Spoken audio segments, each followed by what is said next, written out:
Bristol's technology start-up industry is booming, but it's too white and too male. That's the conclusion of a big national report. Thousands of people work in new tech startups in the city, making apps and websites and designing new gadgets.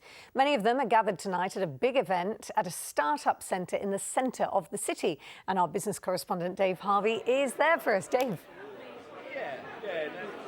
Good evening, Alex. From what was Brunel's old offices once, a real buzz here. His still got a bit of steam-powered technology left from the old days, but now it's all about new tech, as you say, and the industry that's really powering away in this city. This new report says, well, how many people work in this sector now? Nearly 25,000 people. And how much money are they making? Well, that's a big figure. Nearly £8 billion was turned over by all these tech businesses last year. The question, though, is all that money being shared equally? Actually, this new report reveals that just 1 in 5 people working in tech are female, and only 15% are from a black, Asian or minority ethnic background.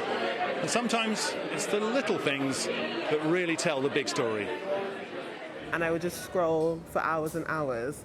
I wouldn't be able to find not one image that just looked like my hand. Searching the internet, not out of curiosity, but for vital tools to set up her new marketing business, Joyann just wanted a simple picture. I went onto one of the free stock websites and just started searching just for a hand holding a phone, because that's essentially what I do every day on a laptop, on a phone. It just felt strange because these websites are international. It's the population of Earth. And the photos weren't even representative of that. So today, she and a tech team from Engine Shed are correcting the internet. Oh my gosh, there's a dolphin there! Taking new photos of real tech entrepreneurs from all backgrounds. The images they capture will be posted online, free for anyone to use, celebrating the vitality of Bristol's tech scene. So running a startup, it's hectic, it's very exciting because things happen very quickly. And in the space that we're in video, media and tech, it's such an exciting space to be in right now because there's just so much change happening. Of course, new tech is used by everyone. And if more women develop new startups, more problems will be solved. There's more opportunities to develop tech around care. There's research that shows that women come into business with more socially minded businesses and therefore are more likely to address social problems and social issues. Already this startup centre has trebled the number of women founders here. Now they want to do the same for people from ethnic minorities. Bristol is such a diverse city with 93 languages spoken, and within Techspark, unfortunately, we don't see that. What we're aiming to do is collaborate with communities around Bristol to host our events at their venues, and by doing this, we will attract more diverse audience that we normally wouldn't target. It's always kind of a little running joke I have with my friends whenever I come back from networking events. Oh, were you the only woman or the only person of colour? Because it's always either one or the other. They plan to change that quick. And if any new startups out there are looking for free images for a website, well, now Joyann can lend a hand. Well, I guess that's one solution at least, but there must be plenty more. Shortly, this audience here is going to hear from the director, the chief executive officer of Tech Nation, that's MD Christie, or chief operating officer, I should say. So what other kind of solutions are there to this, which must be a serious problem for this industry? It is a serious problem for the industry. And we're really focused on making sure women and ethnic minorities are integrated in the tech community from the start. So we're doing 2 very specific areas that we're focused on.